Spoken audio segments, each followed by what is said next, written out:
Ini benar atau belum? Coba. Benar.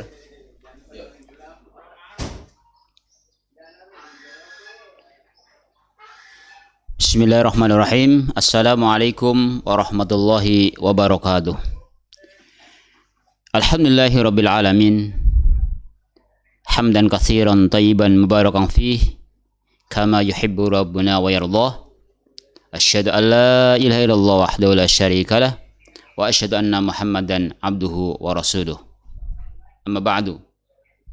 Kaum muslimin wal muslimat, para pemirsa dimanapun Anda berada, rahimani wa rahimakumullah ajma'in, dan juga adik-adikku yang saudara dan saudara semuanya. Semoga Allah Subhanahu wa taala memberikan keberkahan kepada kita semuanya. Amin ya rabbal alamin. Pertama, kita bersyukur kepada Allah Subhanahu wa taala. Alhamdulillah, pada kesempatan yang baik ini kita bisa bertemu kembali dalam acara Kisah Anak Soleh. Kita sampaikan beberapa kisah dari para ulama, para sahabat ridwanul alaihim, agar kita bisa mengambil manfaat dan ibrah, pelajaran yang berharga dari mereka semuanya. Dan kita mohon kepada Allah Subhanahu wa taala, semoga Allah Subhanahu wa taala limpahkan kepada kita ilmu yang bermanfaat di dunia sampai di akhirat. Amin ya rabbal alamin. Keduanya salat dan salam semoga tercurahkan kepada Nabi kita Muhammad sallallahu alaihi wasallam, juga kepada keluarganya, kepada para sahabatnya, dan kepada orang-orang yang mengikuti sunnah-sunnah beliau sampai hari kiamat. Para pemirsa dimanapun Anda berada, rahimani wa rahimakumullah ajma'in, sudah kita sampaikan kisah sebelumnya, yaitu sahabat Nabi Muhammad SAW yang bernama Abdullah bin Rawahah kemarin. Seorang sahabat Nabi Muhammad SAW yang dia berjuang di jalan Allah Subhanahu wa taala. Komandan yang ketiga dalam perang Mu'tah, dan sebelumnya adalah Ja'far bin Abi Thalib, dan sebelumnya Zaid bin Harithah. Semua sudah kita sampaikan, dan insya Allah kita akan melanjutkan kisah sahabat Nabi Muhammad SAW. Yang sahabat ini adalah dikenal dengan seseorang sahabat Nabi yang pandai mengatur strategi dalam perang, dan hampir peperangan yang dia pimpin selalu menang. Maka sahabat ini yang pintar dalam mengatur strategi, ketika sudah masuk Islam dan ada peperangan, beliau ini diserai untuk menjadi pemimpinnya. Siapa dia? Siapa beliau ini? Beliau adalah Khalid bin Al-Walid. Khalid bin Al-Walid. Sudah kita tahu bagaimana kisah beliau pada sebelum masuk Islam. Beliau memimpin pasukan kaum kafir Quraisy ketika perang Uhud, di mana perang Uhud banyak orang-orang muslim yang meninggal saat itu. Karena saat itu ketika kondisi disangkanya sudah menang, disangkanya musuh sudah tidak ada, ternyata orang-orang pada turun, para sahabat ridwanul alaihim turun ke bawah. Ternyata dari pasukan Quraisy yang dipimpin oleh Khalid bin Walid naik ke atas, ya, ke Jabal Rumat, kemudian memanah para sahabat ridwanul alaihim. Nah, di sini Khalid bin Walid bagaimana strateginya ketika berperang, dan itu waktu itu belum masuk Islam. Maka di sini dalam buku ini kita sampaikan kisah Khalid bin Walid di mana setelah masuk Islam. Karena secara spesifik sejarah beliau dari masa kecilnya sampai ini belum kami dapati di sini, maka yang di sini sampaikan adalah bagaimana setelah masuk Islam. Khalid bin Walid radhiyallahu anhu, jalan hidup Khalid memang menakjubkan. Kenapa? Sebelum memeluk Islam, ia seorang pembunuh kejam yang menggetarkan kaum muslimin.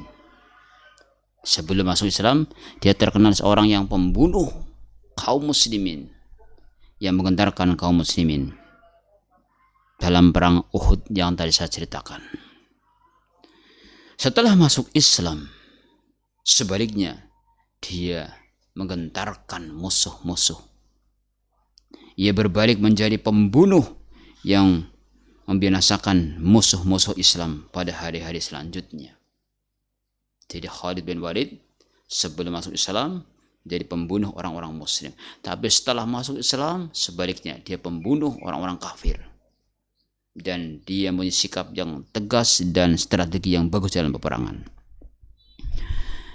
Marilah kita ceritakan kisahnya sejak awal, tetapi dari permulaan yang mana pasalnya ia sendiri hampir tidak tahu di mana kehidupannya bermula, kecuali pada hari ia bersalaman dan berjabatan tangan dengan Rasulullah SAW. Artinya dia masuk Islam. Sejarah yang didapatkan adalah bagaimana kehidupan Khalid bin Walid setelah masuk Islam, setelah bersalaman dengan Nabi Muhammad SAW untuk berbaiat dan masuk Islam. Seandainya ia mampu, ia ingin sekali mengikis habis semua peristiwa dan kejadian masa lalu dalam sejarah hidupnya sebelum hari keislamannya itu. Bila demikian, marilah kita mulai saja dari peristiwa yang mengesankannya, saat-saat gemilang yang membahagiakan ketika hatinya tunduk kepada Allah Subhanahu wa taala. Bagaimana saat Khalid bin Walid masuk Islam, yang ini merupakan kegembiraan bagi dia dan kaum muslimin semuanya. Dan jiwanya menemukan sentuhan rahmatnya yang maha pengasih.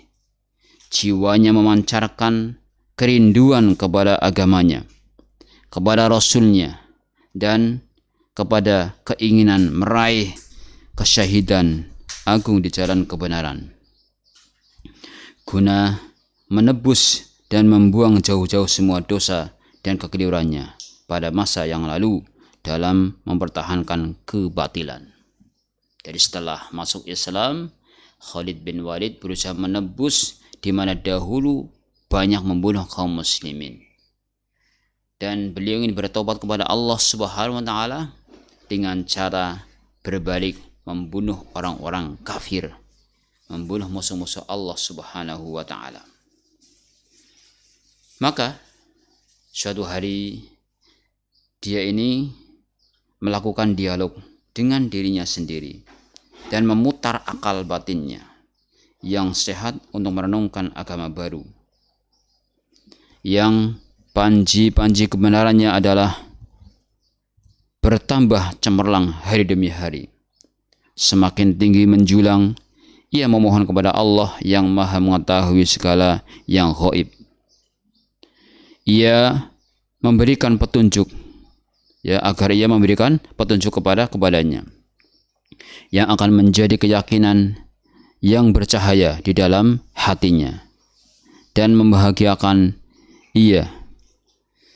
Jadi Khalid bin Walid ini merenungkan, ini agama yang dibawa oleh Muhammad sallallahu alaihi wasallam kok semakin hari semakin berkembang, semakin hari malah bertambah pesertanya, pemeluknya, pengikutnya. Maka dia merenungkan, akhirnya dia mohon kepada Allah Subhanahu wa taala, meminta kepada Allah Subhanahu wa taala agar diberikan petunjuk. Dan dia berkata, demi Allah, sungguh telah nyata bukti-buktinya, sungguh laki-laki itu adalah seorang utusan. Dia merenungkan untuk dirinya sendiri dan memikirkan bagaimana Nabi Muhammad SAW dan agama yang dibawanya, ternyata bukti-bukti kebenarannya banyak. Dan akhirnya dia punya niat yang kuat untuk masuk Islam. Sampai dia mengatakan, demi Allah, sungguh telah nyata bukti-buktinya, sungguh laki-laki itu adalah seorang utusan.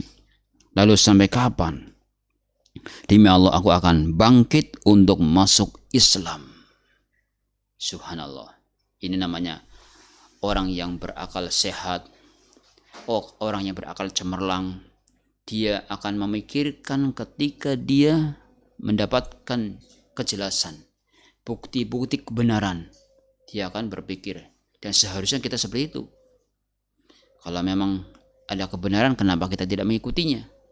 Ini Khalid bin Walid seperti itu. Mari kita dengarkan. Ia menceritakan perjalanannya yang penuh berkah kepada Rasulullah SAW dari Mekah ke Madinah.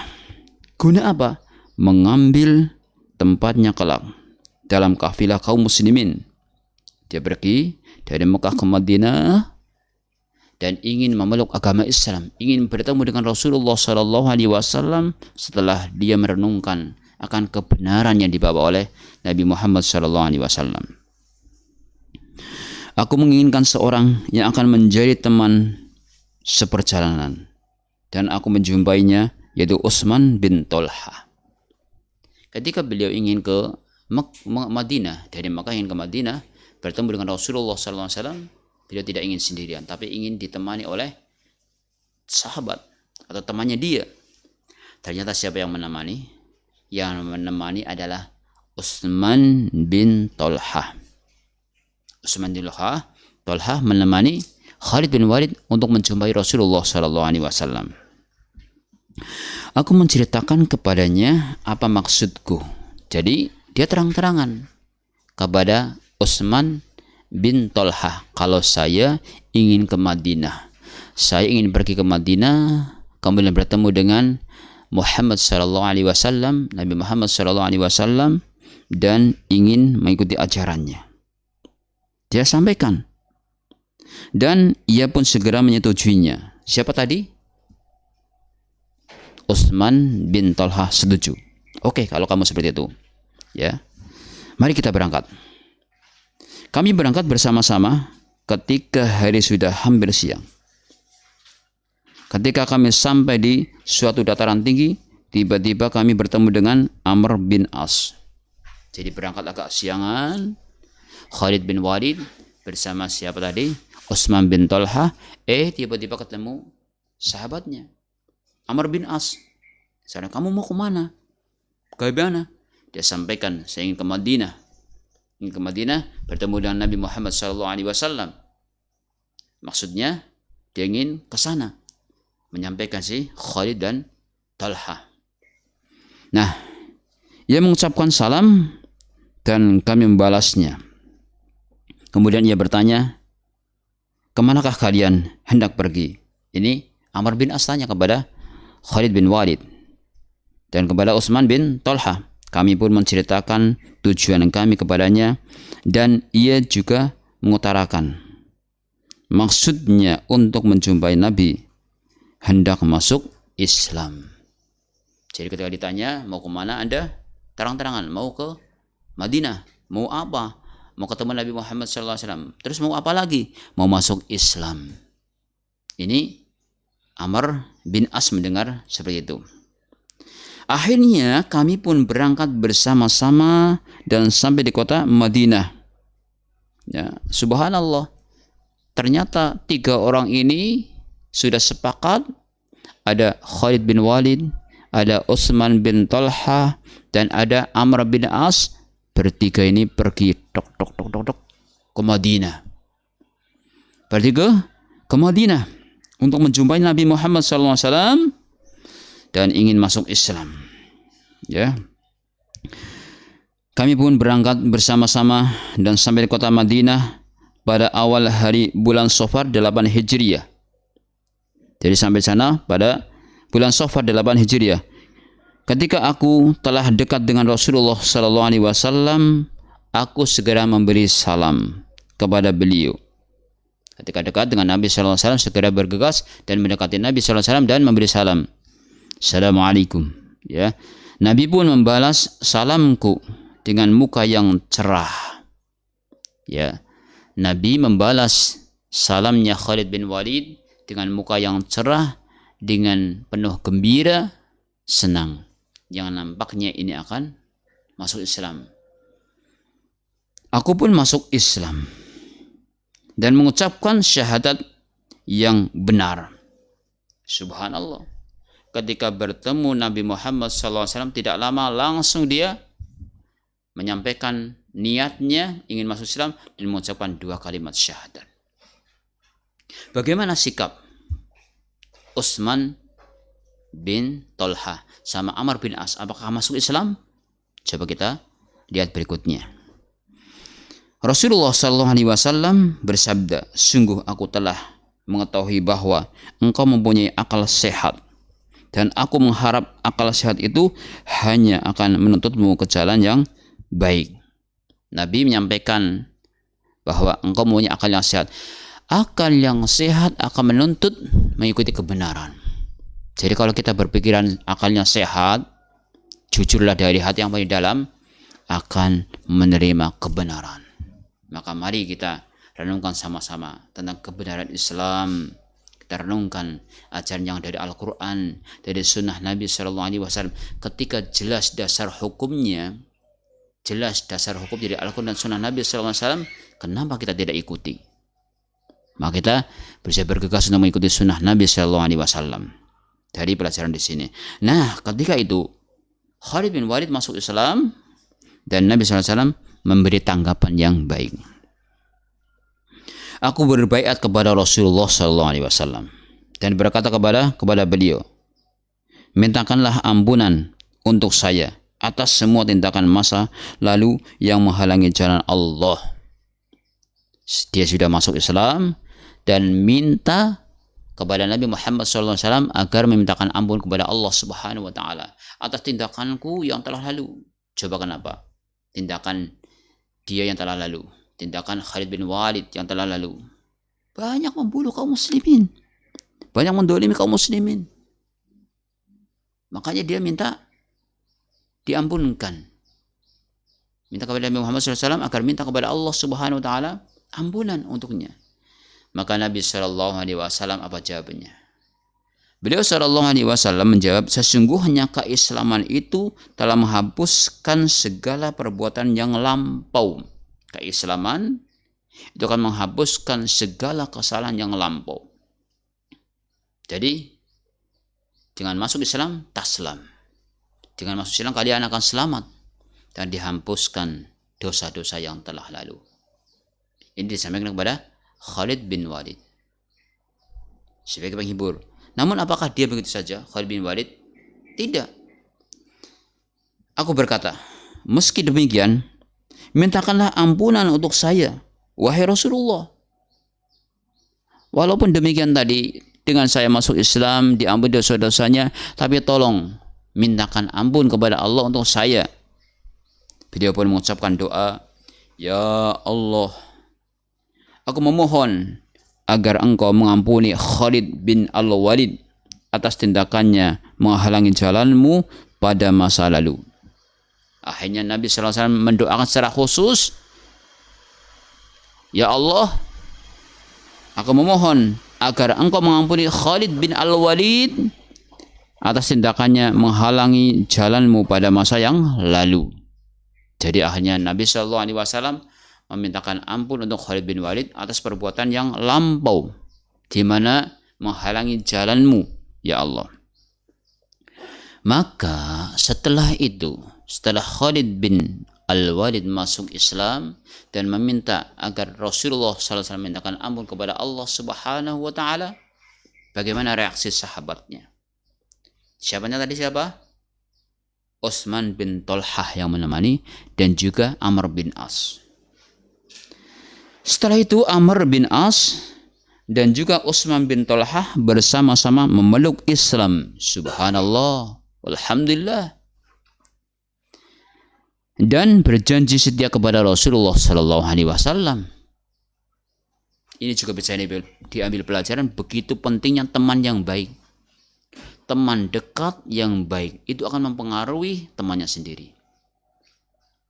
Ketika Khalid bin Walid dari sahabat Nabi SAW masuk Islam, ternyata teman dekatnya tadi Utsman bin Tolhah dan juga Amr bin As yang sudah akrab sebelumnya masuk Islam pula, mengikuti ajaran Islam.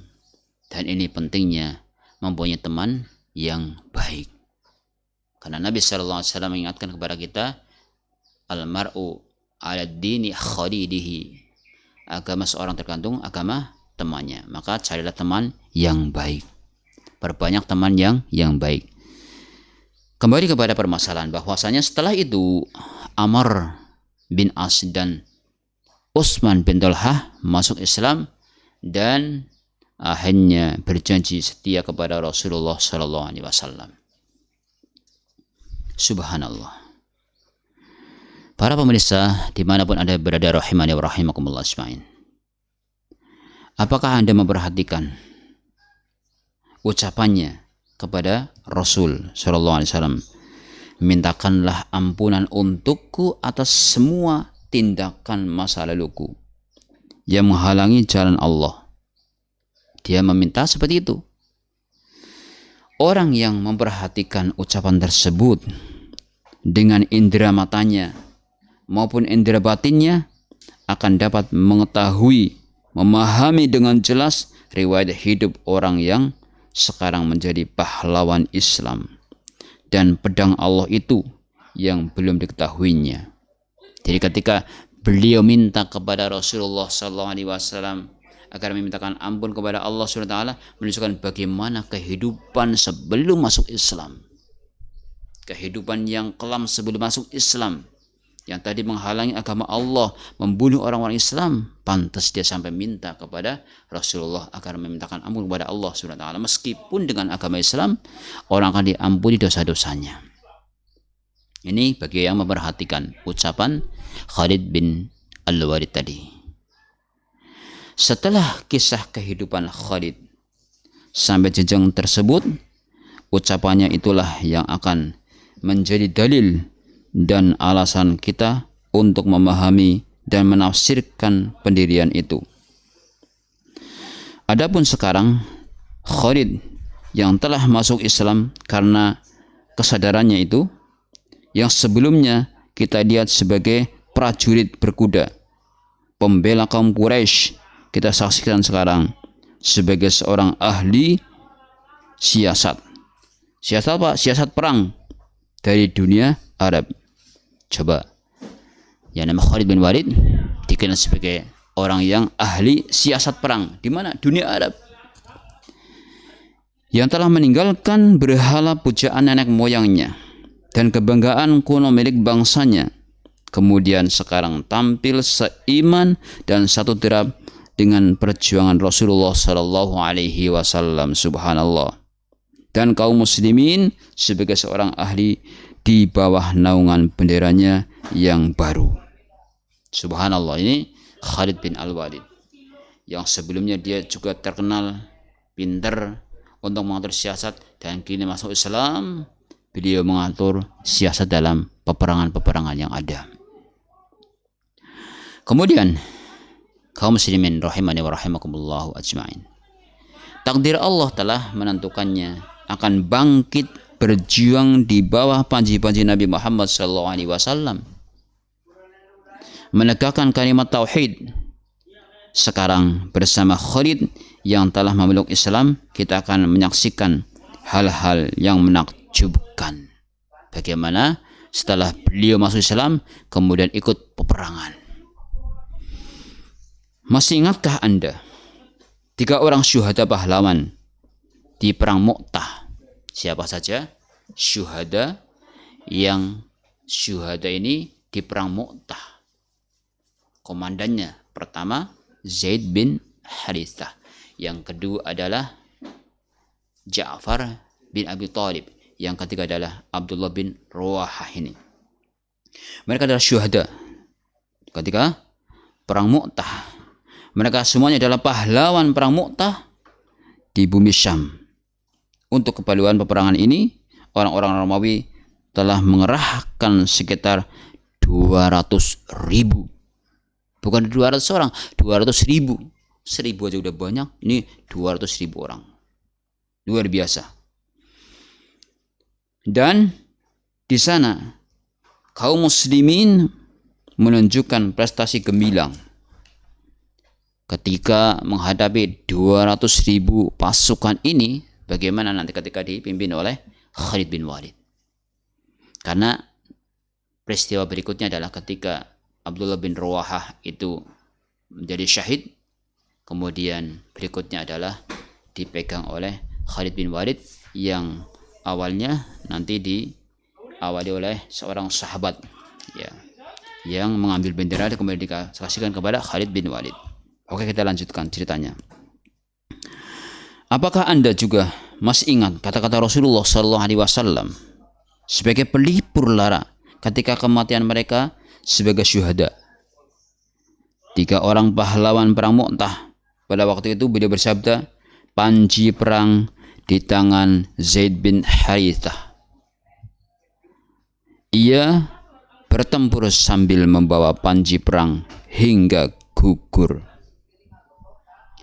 Kemudian panji tersebut diambil Ja'far yang bertempur sambil membawa panji perang hingga gugur pula.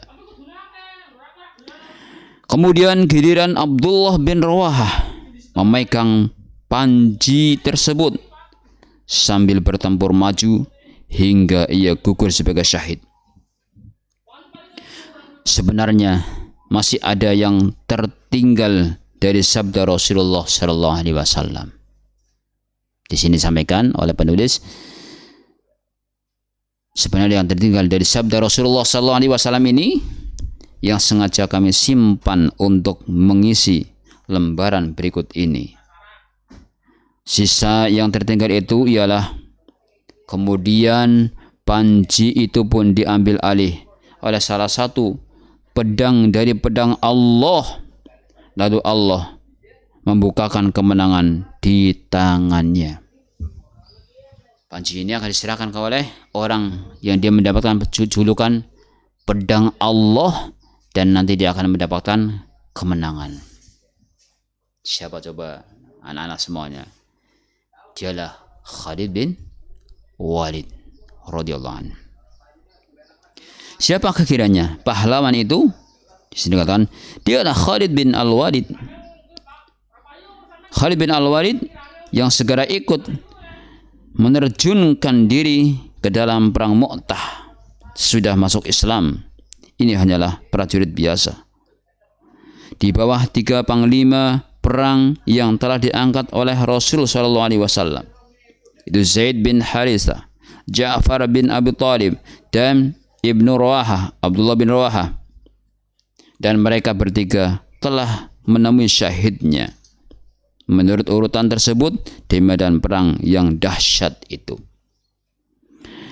Setelah 3 panglima perang tersebut gugur syahid, Sabit bin Al-Arqam. Nah, ini yang saya katakan tadi, Sabit bin Al-Arqam, sahabat Nabi SAW, bergegas menuju bendera perang lalu membawanya. Ketika perang, ternyata bendera jatuh, segera diambil oleh Sabit bin Al-Arqam. Lalu membawanya dengan tangan kanannya dan mengangkatnya tinggi-tinggi di tengah-tengah pasukan Islam agar barisan mereka tidak kacau dan agar semangat pasukan tidak kendor. Jadi sengaja Sabit bin Al-Arqam ketika tahu benderanya jatuh, ambil langsung dengan tangan kanannya, diangkat tinggi, menunjukkan kalau bendera masih tegar, itu masih ya berlanjut, masih kuat, belum kalah, dipegang. Terus ketika dipegang, apakah dia pegang terus atau serahkan kepada yang lainnya sama Sabit bin Al-Arqam ini? Ternyata Sabit bin Al-Arqam ini punya inisiatif, ya, dia serahkan kepada yang lainnya.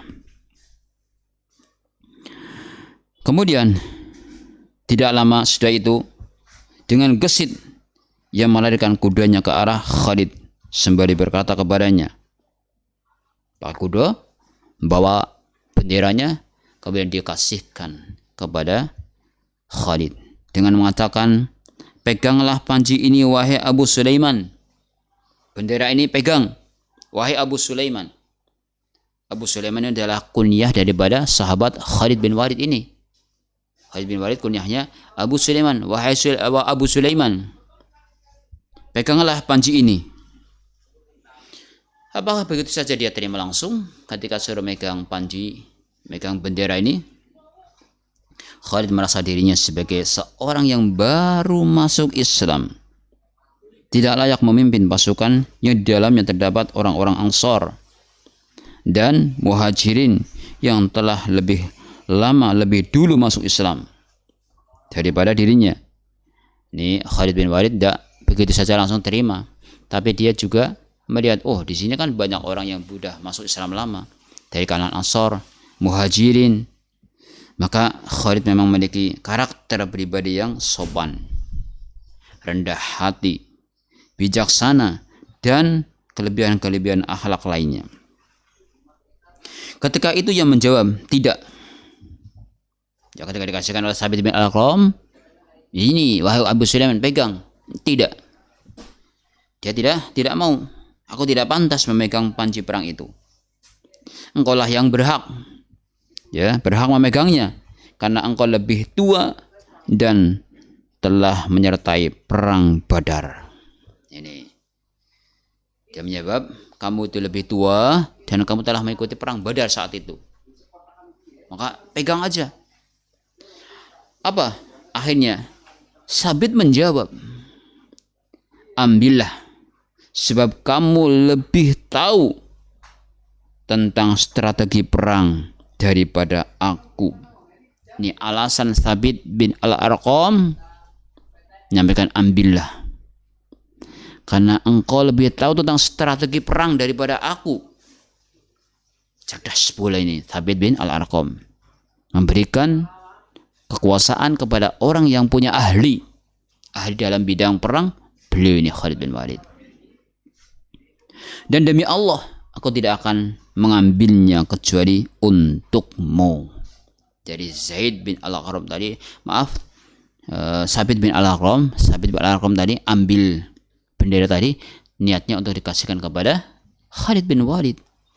Dan dia sampaikan kepada seperti itu. Kemudian ia berseru kepada seluruh anggota pasukan Islam. Nah, kalau gitu dia akan menguji bagaimana pasukan Islam. Apakah setuju kalau ini diserahkan kepada Khalid bin Walid? Dia tanya, apakah kalian bersedia bila dipimpin oleh Khalid? Wahai kaum muslimin, apakah kalian bersedia jika dipimpin oleh Khalid? Maka dengan serempak mereka menjawab, ya, siap, kami siap dipimpin oleh Khalid bin Walid. Akhirnya, bagaimana sikap Khalid ketika mendengar jawaban yang mantap dari para pengikutnya, dari prajurit-prajurit Muslim? Akhirnya, prajurit yang jenius itu kini memegang amanah sebagai pemegang komando perang. Ia memegang panji perang dengan tangan kanan dan mengacungkan ke arah depan. Ia melihat seperti hendak menjebol semua pintu yang terkunci selama ini dan sudah datang saatnya untuk didobrak dan diterjang melalui jalan panjang. Dia punya strategi. Wah, ini nampaknya harus diserang. Orang mau harus serang, ini pintu dijebol. Langsung dia punya inisiatif. Sejak saat itu, kepahlawanannya yang luar biasa mencapai titik puncak yang telah ditentukan Allah baginya, baik selagi Rasulullah SAW masih hidup maupun sesudah beliau meninggal. Dari ketika beliau memimpin perang, beliau ambil taktik yang bagus, dan ketika Nabi SAW masih hidup atau setelah wafat, beliau tetap berusaha mengatur strategi dengan baik. Khalid memegang tampuk kepemimpinan. Setelah kondisi pertempuran terakhir telah memperhatikan korban dari pihak kaum muslimin banyak berjatuhan, tubuh-tubuh mereka berlumuran darah, sedangkan tentara Romawi dengan kuantitas yang jauh lebih besar terus maju laksana banjir yang menyapu medan. Dalam situasi yang demikian, tidak ada jalan dan strategi perang yang mampu mengubah pertempuran yang akan berakhir menjadi berbalik 180 derajat yang menang jadi kalah, kemudian yang kalah jadi menang. Ini Khalid bin Walid berusaha merubah strategi bagaimana akan dirubah 180 derajat, yang menang jadi kalah, yang kalah jadi menang. Dia berusaha ke arah situ. Maka satu-satunya jalan yang dapat diharapkan dari seorang pahlawan ialah bagaimana melepaskan tentara Islam dari kemusnahan total dengan menghentikan korban yang terus berjatuhan dan keluar dengan sisa-sisa yang ada dengan selamat. Ini bagaimana? Biar tidak banyak yang berjatuhan meninggal, berpikir situ, mengundurkan diri secara tepat dan teratur yang dapat menghalangi kehancuran massal di medan tempur ini. Namun mundur dalam situasi seperti itu termasuk perkara yang mustahil.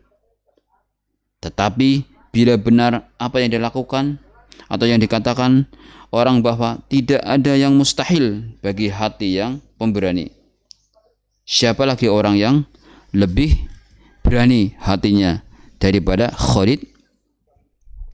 Adakah orang yang kepahlawanannya lebih hebat dan pandangannya lebih tajam daripada dirinya?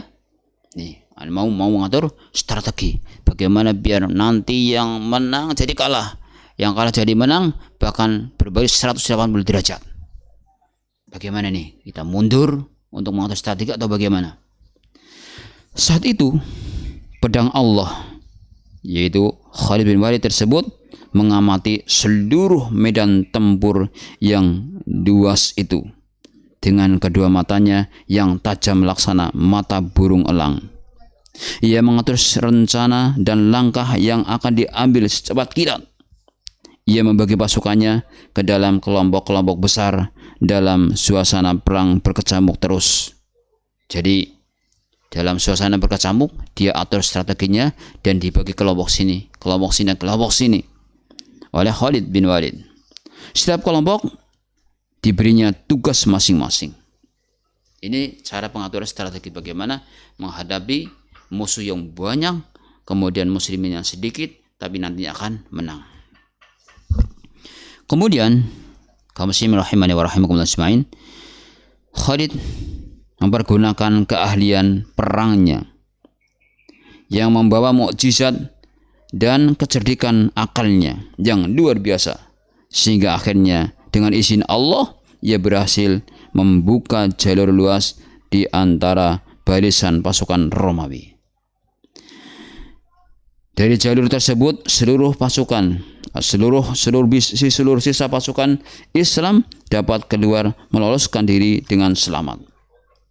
Keberhasilan ini adalah berkat kepahlawanannya, berkat keberanian serta kecerdikan dan kecepatan bertindak tepat dan dapat dilupakan dalam sejarah. Artinya tidak dapat dilupakan dalam sejarah. Karena pertempuran inilah Rasulullah SAW menganugerahkan gelar si pedang Allah yang selalu terhunus kepadanya. Jadi dengan strategi yang luar biasa sampai menjebol pasukan Romawi, dibagi pasukannya di sebelah sini dan sebelah situ, seterusnya akhirnya bisa menjebol Romawi.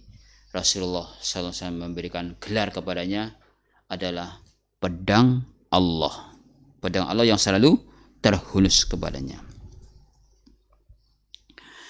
Dalam peristiwa lain, pada saat orang-orang Quraisy menodai perjanjian damainya dengan Rasulullah SAW, kaum muslimin di bawah pimpinan Rasul berangkat untuk membebaskan Makkah.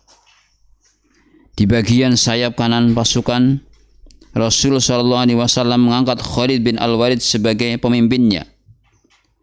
Khalid memasuki Makkah sebagai salah seorang pemimpin pasukan Islam. Sudah selama ini dataran dan gunung-gunungnya menyaksikannya sebagai pemimpin tentara paganis dan penganut syirik, di mana gunung-gunung menyaksikan zaman sebelum masuk Islam Khalid biasa memimpin kaum musyrikin.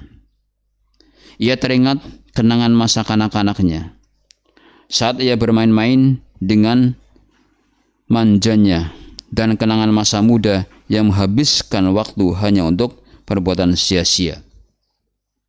Segala kesenangan atau segala kenangan masa lalu yang panjang datang kembali kepadanya, di mana usianya hilang percuma untuk pengorbanan sia-sia bagi berhala-berhala yang lemah, tidak berdaya.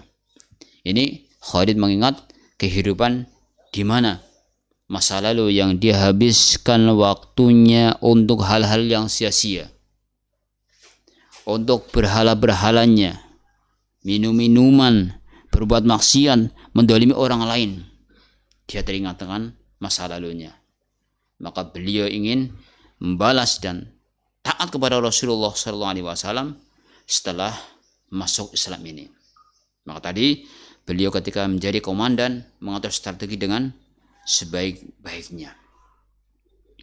Maka dari pelajaran tadi kita bisa mengambil bagaimana Khalid bin Walid semangat dalam mencari kebenaran.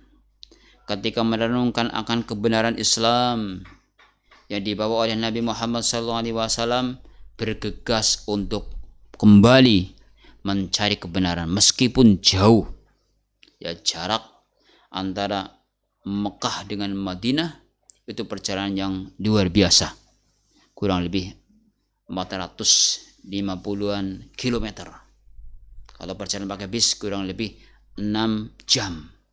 Kalau dengan kereta cepat perjalanan 2,5 jam kurang lebih. Subhanallah.